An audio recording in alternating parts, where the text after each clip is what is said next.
نحمده ونصلي ونصلي على رسوله الكريم اما بعد فاعوذ بالله من الشيطان الرجيم بسم الله الرحمن الرحيم خلق الموت والحیات لیبلوکم ایکم احسن عملا وہ جس نے موت اور زندگی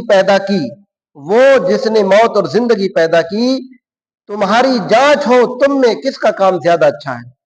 اللہ جانتا ہے کہ زمین کے اوپر کون اچھا کام کرتا ہے کون برا کام کرتا ہے۔ ہر ایک چیز کی پکڑ ہوگی، ذرہ برابر نیکی کرو گے اس کا حساب ہوگا، ذرہ برابر برائی کرو گے اس کا بھی حساب ہوگا۔ درود پاک پڑھے، صلو علی الحبیب صلی اللہ تعالی علی محمد۔ شاعر کہتا ہے، کون کہتا ہے؟ شاعر، آگاہ اپنی موت سے کوئی بشر نہیں، کہو سبحان اللہ۔ آگاہ اپنی موت سے کوئی بشر نہیں، سامان 100 برس کا ہے پل کی خبر نہیں۔ سامان 100 برس کا ہے پل کی خبر نہیں۔ قرآن کہتا ہے قل متاع الدنیا قلیل، کیا کہتا ہے؟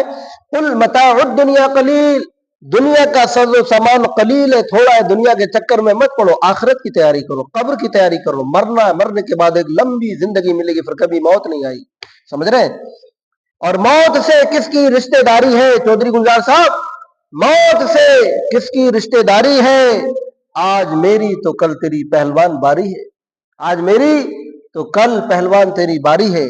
ناظرین اکرام، علامہ کافی رحمت اللہ علیہ مراد آبادی، جو کہ اپنے وقت کے بہترین عالم، اللہ کے ولی، ایسے شاندار، آپ نے جب آئے، یہ 15 اگست کا مہینہ چل رہا ہے، 15 اگست آنے والا ہے، جب انگریزوں سے ہندوستان آزاد کرانے کی باری آئی تو علامہ کافی رحمت اللہ علیہ نے بڑھ چڑھ کر حصہ لیا۔ آج کی حکومت ہند ہمارے علماء کرام کی قربانیوں کو اگنور کرتی ہے، نظر انداز کرتی ہے۔ علامہ کافی رحمت اللہ علیہ مراد آبادی وہ شخصیت ہے جنہوں نے ہندوستان کو آزاد کرنے کے لیے ایسا جہاد کیا، اور آخر میں آپ کو انگریزوں نے آپ کو گرفتار کر لیا گیا، اور آپ کو اتنی سخت سزا دی انگریزوں نے کہ آپ کے جسم پر گرم پریس لگاتے اور پھر اس پر نمک لگاتے، اور پھر اس طریقے سے اتنی خطرناک سزا دی علامہ کافی رحمت اللہ علیہ کو۔ اور انگریزوں نے پوچھا، اے کافی بتاؤ تمہاری آخری خواہش کیا ہے، تمہارا پھانسی کا وقت آ گیا۔ تو علامہ کافی رحمت اللہ علیہ جو عاشق رسول تھے، عاشق مصطفیٰ تھے، آخری خواہش جانتے ہو انہوں نے کیا بتائی؟ کہا مجھے ایک کاغذ اور قلم چاہیے۔ کیا چاہیے؟ کاغذ اور قلم۔ دلی سے لے کر کشمیر تک ہمارے علماء اکرام کی لاشوں کو 30,000 علماء اکرام کو قتل کر کے درخت پیڑوں کے اوپر لٹکا دیا تھا۔ آج کے ہندوستان کی حکومت 15 اگست چاہے 26 جنوری کا موقع ہو، ہمارے علماء اکرام کی، مسلمانوں کی قربانیوں کو نظر انداز کرتا ہے۔ وہ علامہ کافی رحمت اللہ علیہ، آپ سے پوچھا گیا تو آپ نے کہا مجھے ایک کاغذ اور قلم چاہیے۔ تو معلوم ہے کیا لکھا آپ نے لکھا، سماعت کریں ایک بار کو، سبحان اللہ۔ کوئی گل باقی رہے گا نہ چمن رہ جائے گا، کہہ دو سبحان اللہ۔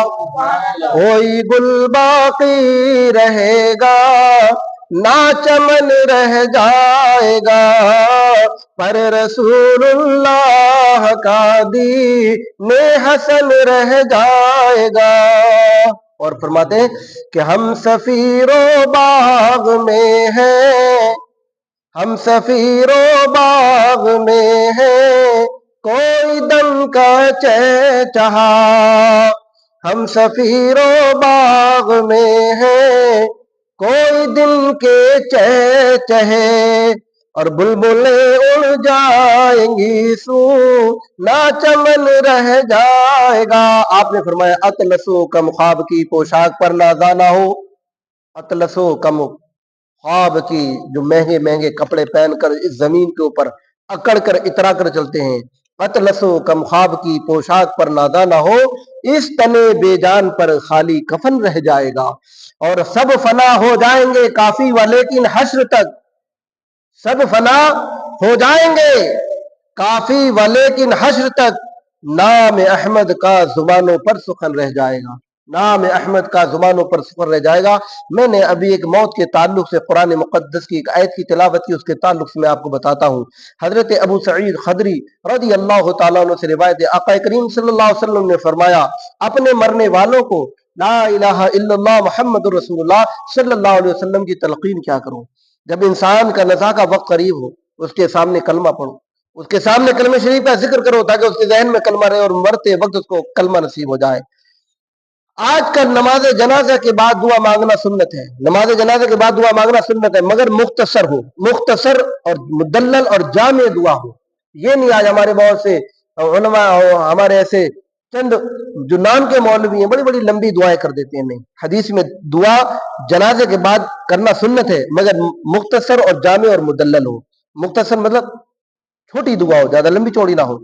حضرت ابو ہریرہ رضی اللہ تعالیٰ عنہ روایت کی، یا رسول اللہ صلی اللہ علیہ وسلم کو یہ فرماتے ہوئے سنا، جب تم میت کی نماز جنازہ پڑھ چکو تو اس کے لیے خلوص دل سے دعا کرو، یعنی دل سے دعا کرو۔ اور یہ کوئی حوالے اور ذمہ داری کے ساتھ بات ہے۔ ابو داؤد شریف کی حدیث ہے، جلد 3 ہے، صفحہ نمبر 310 ہے۔ ابن ماجہ ہے، جلد 1 ہے، صفحہ نمبر 480 ہے۔ سمجھ رہے ہیں؟ احادیث مبارکہ سے ثابت ہے۔ جو آج کل کچھ لوگ نماز جنازہ کے بعد دعا مانگنے کو منع کرتے ہیں، آپ پنجاب میں چلے جائیے، پنجاب میں لوگ دعائیں نہیں کرتے، سمجھ رہے ہیں؟ منع کرتے ہیں، جبکہ نماز جنازہ کے بعد دعا مانگنے کا حکم رسول اللہ صلی اللہ علیہ وسلم نے دیا۔ اللہ تعالیٰ سنت پر عمل کی توفیق عطا فرمائے۔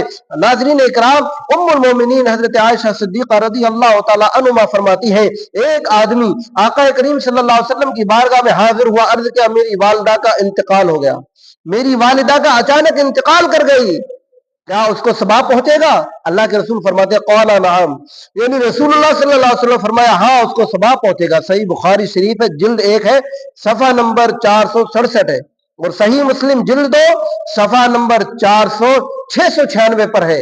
حضرت ابو ہریرہ رضی اللہ تعالیٰ عنہ فرماتے ہیں، محبوب خدا صلی اللہ علیہ وسلم کی خدمت میں ایک شخص نے عرض کیا، یا رسول اللہ صلی اللہ علیہ وسلم، میرے والد کا انتقال ہو گیا اور انہوں نے مال چھوڑا اور انہوں نے وصیت بھی نہیں کی، اگر میں ان کی طرف سے صدقہ و خیرات کروں تو یہ صدقہ خیرات ان کے گناہوں کا کفارہ ہو جائے گا؟